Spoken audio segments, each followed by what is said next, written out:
questions. What questions? The questions. The people like the animation. They ask me plenty of questions. Give me the questions. Canada, what the fuck? Okay, you guys seem to love the animation. Like what do you mean 100,000 views? What is this? That's not supposed to happen that fast. Anyway, time for some questions. Hi, how are you doing? How did I make the animations? Like which software and application did I use? Blender for anything, Blender for video editing, Blender for lighting, Blender for animations, Blender for post-processing. Blender is the absolute legend, the chaddest of them open source softwares.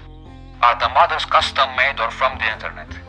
Well, I asked my buddy Viv to extract the levels from the game as 3D models. As for the characters, I simply had to scavenge from the internet, whatever I could find. I will send the link to the levels down in the description. This one interesting from Recruit Badger. I absolutely love your animation. You are amazing. How did you do the dithering? In the Blender compositor or in an editing software like DaVinci? Well, I used a paid add-on called Drips PSX Effects. From here I added a custom node called Dither in the compositor tab.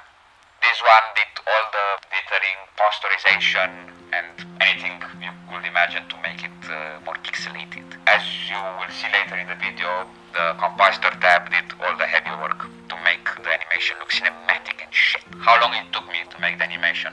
Roughly 2 months, mostly because I am a lazy individual, plus the university stuff, so yeah, it all accumulated over time. Also, since I knew it would be a rather huge undertaking, I took the liberty of tracking the progress, as you can see in this chart right here. I am a huge nerd. I am an absolute lazy nerd son of a bitch. How did I decide what characters will be in each shot? For this one, I think I eyeballed it. On some occasions, I was a bit concerned that I would use more characters than the others. I will animate more layers than the others. Some of you pointed out there was not a single scene with either Geryon or the Leviathan. I am sorry, but at the same time they're not very interesting as bosses. What inspired me to make the animation? Well, I really like Jujutsu Kaisen, so especially the latest season, it was motion picture at its finest. And I saw the intro and I was like, what if I make this stuff but with ULTRAKILL? Like plenty of people recreated the intro and they got hundreds of thousands of views, and so maybe I can do the same. So I did. Alright, enough of me yapping. Let's dig into the technical stuff. The Blender stuff.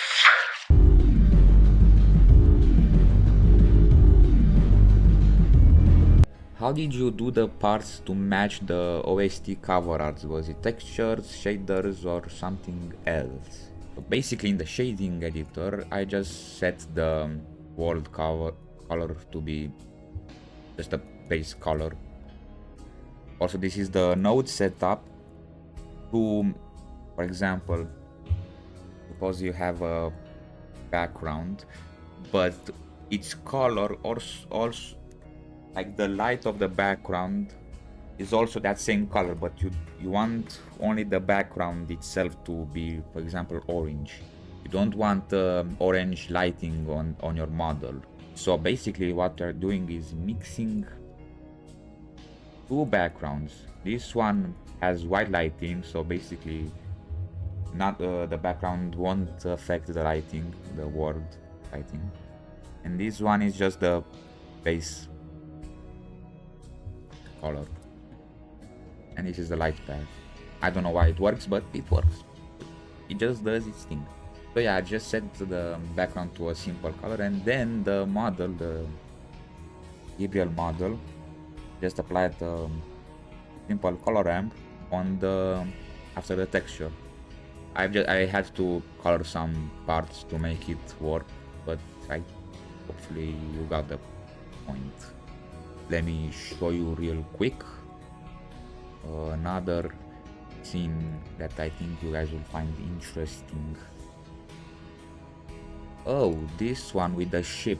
This one is very interesting. So basically, I used two workspaces. How do you call them?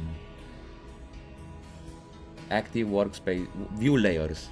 I used two view layers because I also had the fog in the scene, a simple fog effect. I will show it to you real quick.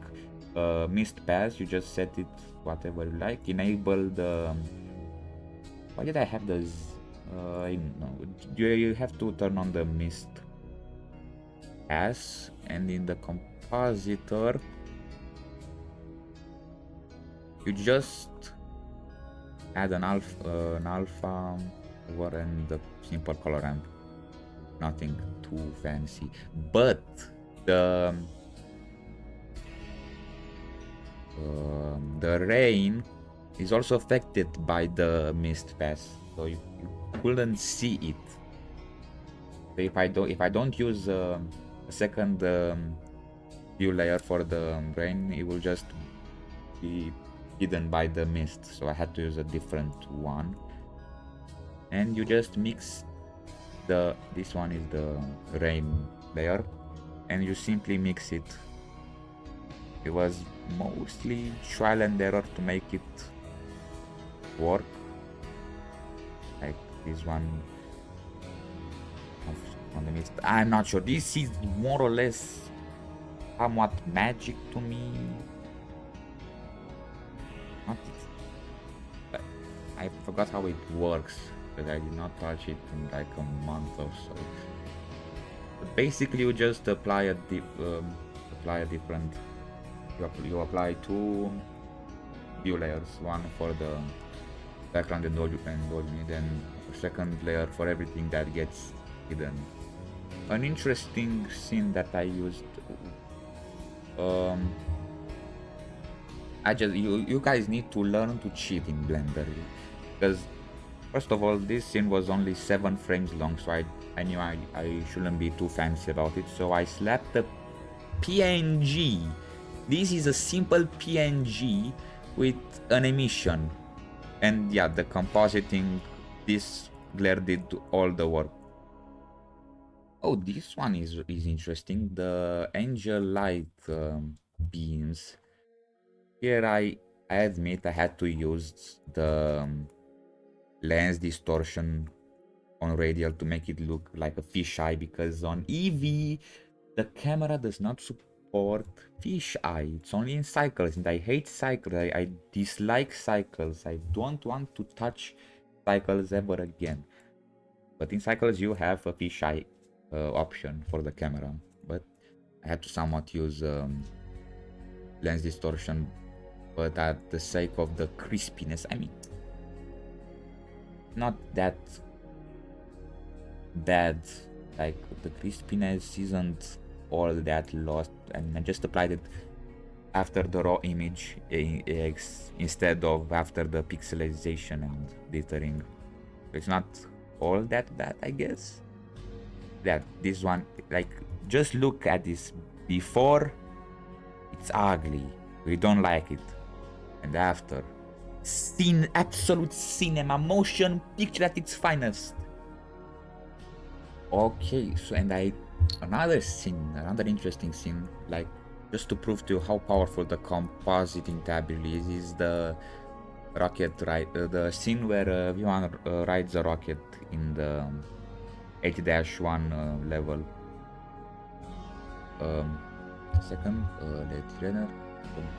Just so you guys know, this was before compositing, like, abominable. It's disgusting. We do not like that. Like, most of the work, it's just the compositing tab.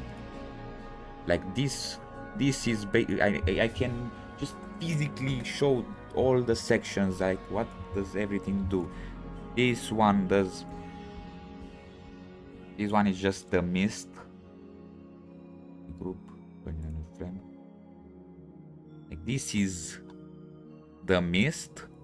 This one was just to make everything purple, but I wasn't really sure what color to use, like what color palette to use, so I was just stuck with purple.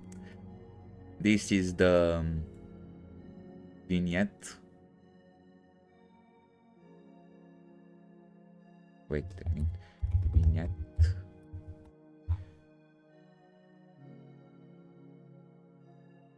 This one is the mist. This is the color basically. This is the glare, the dithering, and the lens distortion. Everything you guys need to make basically what I did with the ULTRAKILL animation.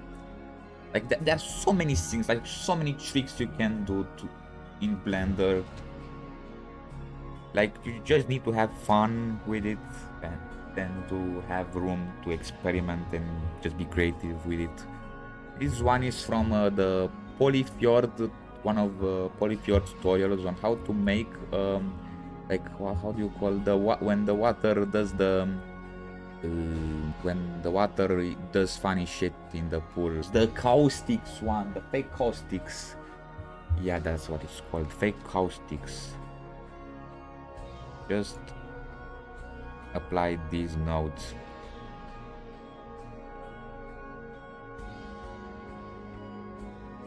What else? What else can I show to you? I need the watch time to apply for monetization. What else can I show to you?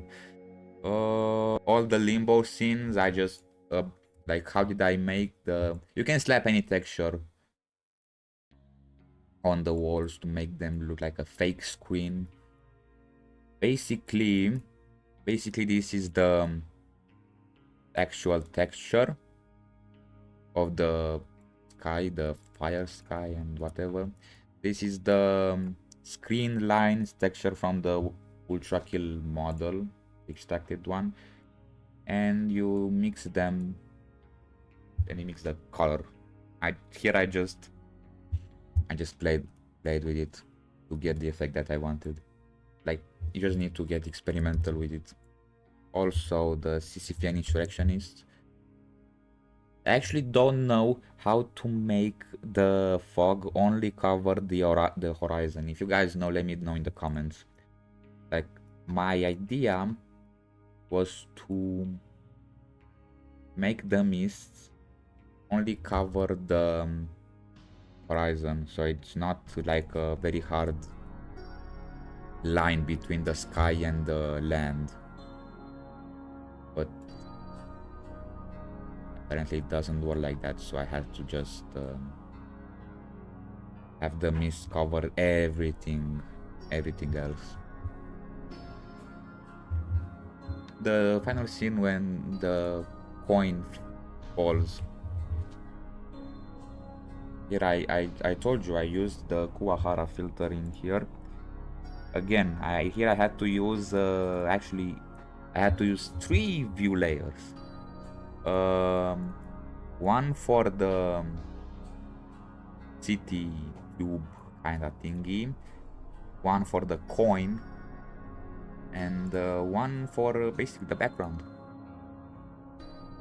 Wait, I think this was the most complex node setup I've ever used. Wait, let me show you. Oh, yeah, no, this is the environment.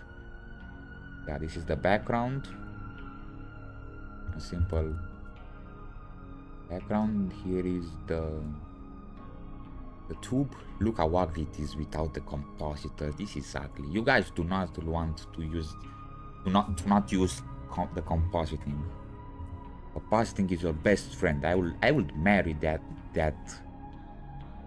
I will marry the compositing tab if it was a human, not gonna lie. So yeah, these are the view layers. These again with the mist pass. You mix you mix them over, the environment and the tube, and then you apply the Kuwahara filter to make it look like a painting. I think Kuwahara is also a very based node, if you know how to use it. Like I know what was his name? Recruit Badger again. Recruit Badger used the Kuwahara filter very creatively with the toon shader for his ULTRAKILL models. Absolute legend. And after that you mix the coin layer and then apply the everything else. I don't know, I think that's about it with the cool Blender tricks. Like, again, nothing stops you from making that sort of animations if you give it time and energy. Also, you don't need to like overcomplicate. Some days I just work like very little and actually rendered like just 1 second of animation. The idea is just to keep going because it will finish after some time. It will finish if you keep going at it, basically.